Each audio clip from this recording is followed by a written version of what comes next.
under the bimini in the cockpit right now because it is way too hot inside the deck.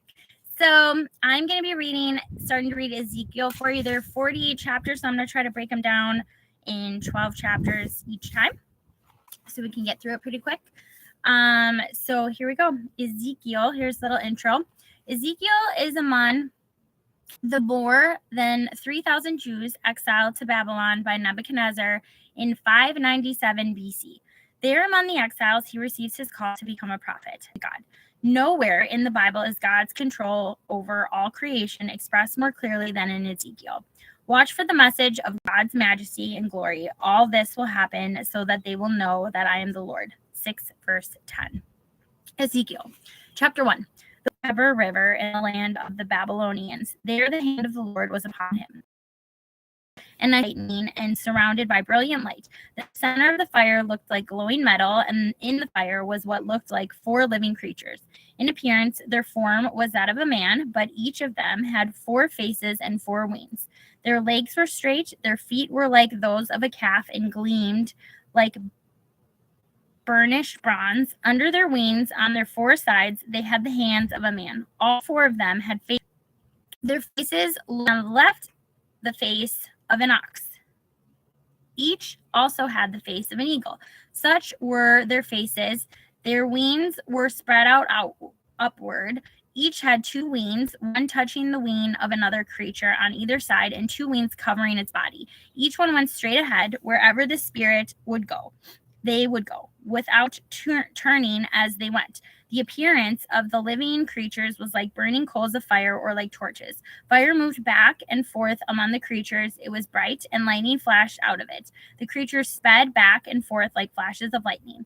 As I looked at the living creatures, I saw a wheel on the ground beside each creature with its 4 faces. This was the appearance and structure of the wheels. They sparkled like chrysolite, and all 4 looked alike. Each appeared to be made like a wheel intersecting a wheel.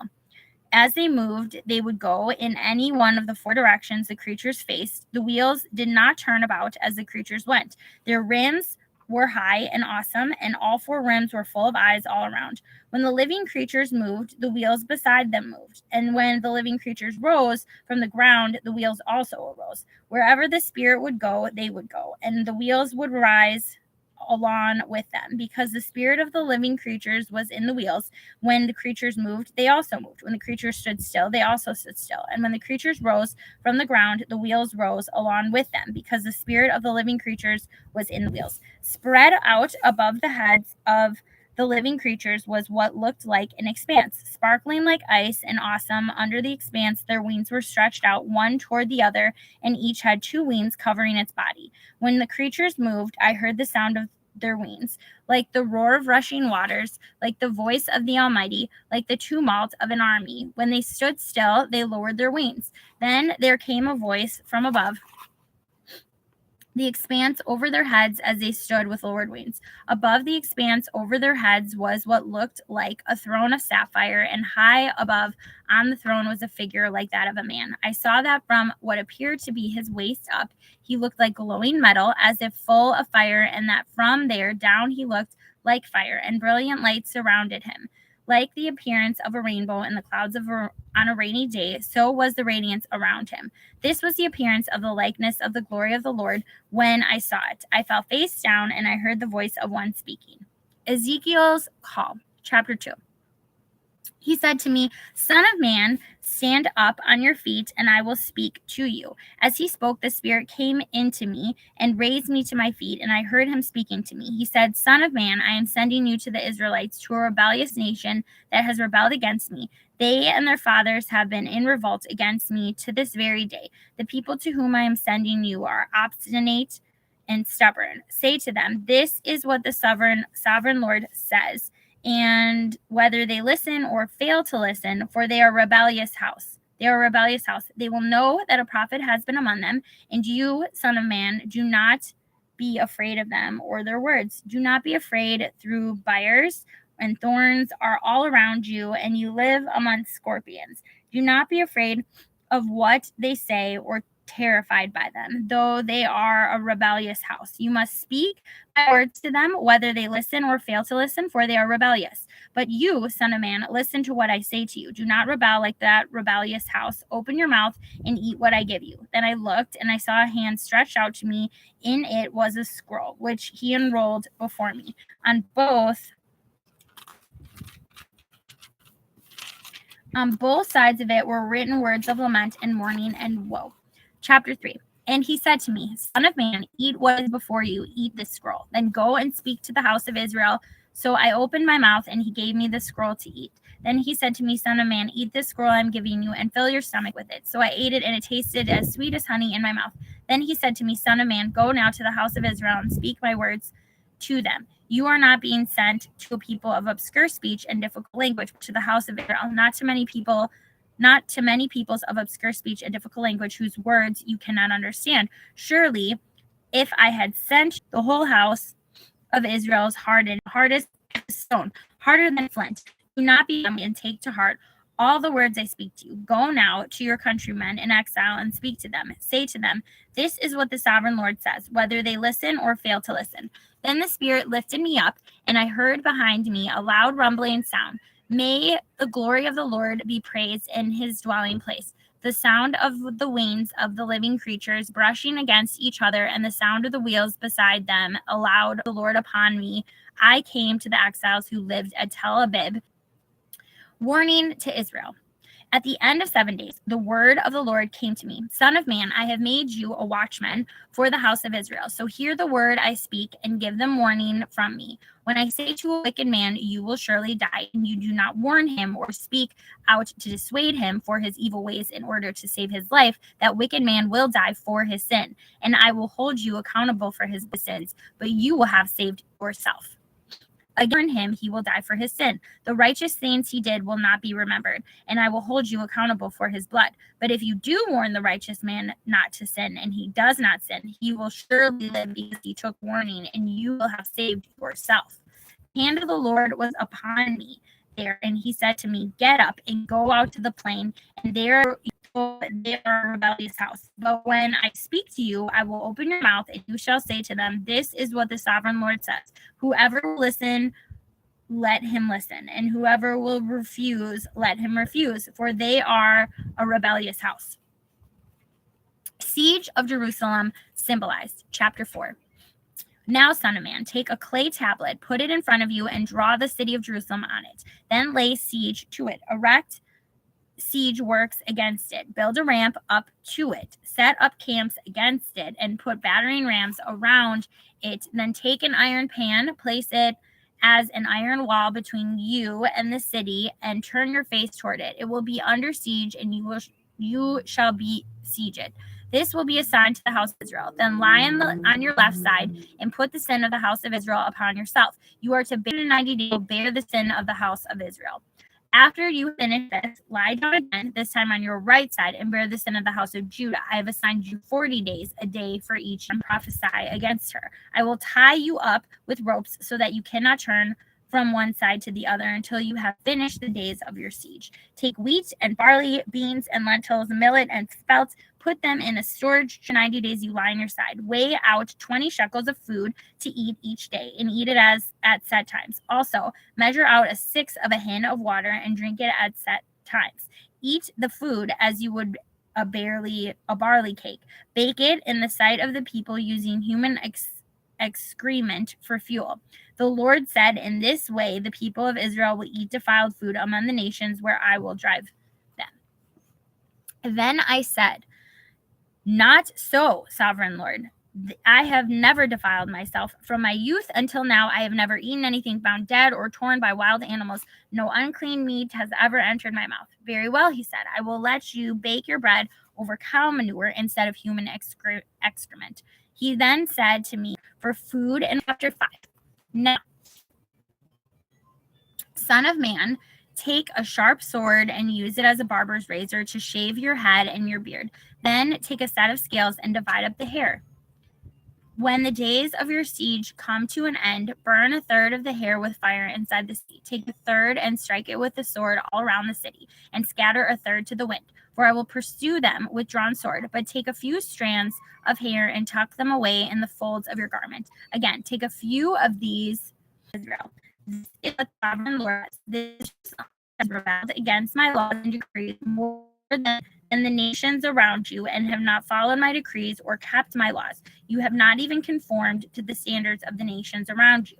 Therefore, this is what the sovereign Lord says: I myself am against you, Jerusalem, and I will inflict punishment on you in the sight of the nations. Because of all your detestable idols, I will do to you what I have never done before and will never do again. Therefore, in your midst, fathers will eat their children, and children will eat their fathers. I will inflict punishment on you, and I will scatter all your survivors to the winds. Therefore, as surely as I live, declares the sovereign Lord, because you have defiled my sanctuary with all your vile images and detestable practices, I myself will withdraw my favor. I will not look on you with pity or spare you. A third of your people will die of the plague or perish by famine inside you. A third will fall by the sword outside your walls, and a third will scatter to the winds and pursue with drawn sword.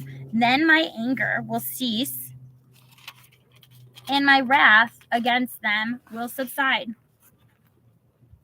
and I will be avenged. And when I have spent my wrath upon them, they will know that I, the Lord, have spoken in my zeal.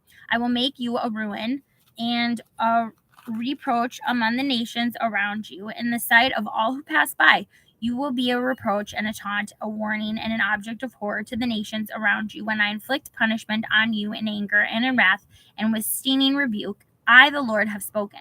When I shoot at you with my deadly and destructive arrows of famine, I will shoot to destroy you. I will bring more and more famine upon you and cut off your supply of food. I will send your famine and wild beasts against you, and they will leave you childless. Plague and bloodshed will sweep through you, and I will bring the sword against you. I, the Lord, have spoken.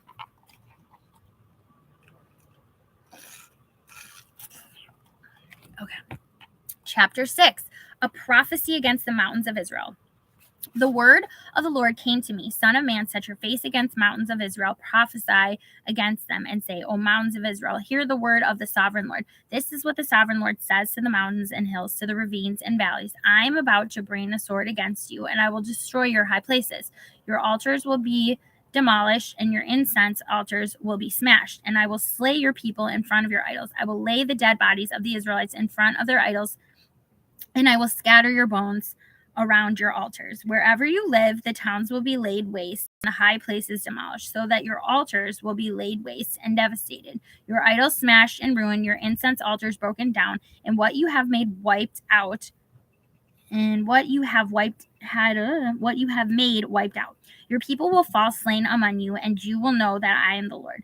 But I will spare some, for some of you will escape the sword when you are scattered among the lands and nations. Then in the nations where they have been carried captive, those who escape will remember me, how I have been grieved by their adulterous hearts, which have turned away from me, and by their eyes, which have lusted after their idols. They will loathe themselves for the evil they have done and for all their detestable practices. And they will know that I am the Lord. I did not threaten in vain to bring this calamity on them. This is what the sovereign Lord says: Strike your hands together and stamp your feet and cry out, alas, because of all the wicked and detestable practices of the house of Israel, for they will fall by the sword, famine, and plague. He that is far away will die of the plague, and he that is near will fall by the sword, and he that survives and is spared will die by a famine. So will I spend my wrath upon them, and they will know that I am the Lord when their people lie slain among their idols, around their altars, and on every high hill, and on all the mountaintops, under every spreading tree and every leafy oak, places where they offered fragrant incense to all their idols. And I will stretch out my hand against them and make the land a desolate waste from the desert to Diblah, wherever they live. Then they will know that I am the Lord. All right, we're at 17 minutes, guys. Chapter 7, the end has come. The word of the Lord came to me: Son of man, this is what the sovereign Lord says to the land of Israel. The end. The end has come upon the four corners of the land. The end is now upon you, and I will unleash my anger against you. I will judge you according to your conduct and repay you for all your detestable practices. I will not look on you with pity or spare you. I will surely repay you for your conduct and the detestable practices among you. Then you will know that I am the Lord. This is what the sovereign Lord says. Disaster, an unheard of disaster is coming. The end has come. The end has come. It has roused itself against you. It has come. Doom has come upon you. You who dwell in the land, the time has come. The day is near. There is panic, not joy, upon the mountains. I am but about to pour out my wrath on you and spend my anger against you. I will judge you according to your conduct and repay you for all your detestable practices. I will not look on you with pity or spare you. I will repay you in accordance with your conduct and the detestable practices among you. Then you will know that it is I, the Lord, who strikes the blow. The day is here. It has come. Doom has burst forth. The rod has buddled. Arrogance has blossomed. Violence has grown into a rod to punish wickedness. None of the people will be left. None of the people none of that crowd, no wealth, nothing of value. The time has come, the day has arrived. Let not the buyer rejoice, nor the seller grieve, for wrath is upon the whole crowd. Then the seller will not recover the land he has sold as long as both of them live. For the vision concerning the whole crowd will not be reversed. Because of their sins, not one of them will preserve his life. Though they blow the trumpet and get everything ready, no one will go into battle. My wrath upon the whole crowd. Outside, what is happening? Outside is the sword. Inside are plague and famine. Those in the country will die by the sword, and those in the city will be devoured by famine and plague. All who survive and escape will be in the mountains, mourning like doves of the valleys, each because of his sins. Every hand will go limp, and every knee will become weak as water. They will put on sackcloth and be clothed with terror. Their faces will be covered with shame, and their heads will be shaved. They will throw their silver into the streets, and their gold will be an unclean thing. Their silver and gold will not be able to save them in the day of the Lord's wrath. They will not satisfy their hunger or fill their stomachs with it, for it has made them stumble into sin. They were proud of their beautiful jewelry and used it to make their detestable idols and vile images. Therefore, I will turn these into an unclean thing for them. I will hand it all over as away from them, and they will desecrate my treasured place. Robbers will enter it and desecrate it. Prepare chains, because the land is full of bloodshed and the city is full of violence. I will bring the most wicked of the nations to take possession of their houses. I will put an end to the pride of the mighty, and their sanctuaries will be desecrated. When terror comes, they will seek peace, but there will be none. Calamity upon calamity will come, and rumor upon rumor. They will try to get a vision from the prophet. The teaching of the law by the priest will be lost, as will the counsel of the elders. The king will mourn, the prince will be clothed with despair, and the hands of the people of the land will tremble. I will deal with them according to their conduct, and by their own sins I will judge them. Then they will know that I am the Lord. Chapter 8, Idolatry in the Temple. In the 6th year, in the 6th month, on the 5th day, while I was sitting in my of a man, from what appeared to be his waist down, he took me by the hair of my head. The Spirit lifted me up between earth and heaven, and in visions of God, he took them to Jerusalem, to the entrance to the north gate of the inner court, where the idol that provokes to jealousy stood. And there before me was the glory of the God of Israel, as in the vision I had seen in the plain. Then he said to me, Son of man, the utterly detestable things of Israel is doing here, things that will drive me from my sanctuary. I saw a hole in the wall. He said to me, Son of man, now dig into the wall. So I dug into the wall.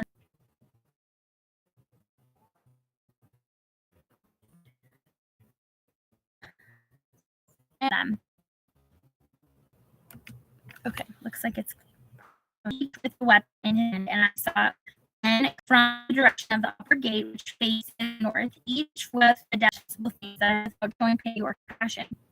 So, men, young men, and maidens, I thought, are you going to destroy the entire remnant of Israel and this outpouring of your wrath on Jerusalem? He answered me, the sin of the house of Israel and Judah is exceedingly great.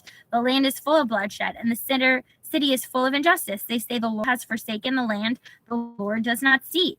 So I will not look on them. And with the writing kid at his side, brought back word saying, I have done as you commanded. Chapter 10, I think we'll recognize the likeness of within among the wheels beneath the cherubim. Fill your hands with burning coals from among the cherubim and scatter them over the glory of the Lord rose from above the cherubim and moved to the threshold of the temple.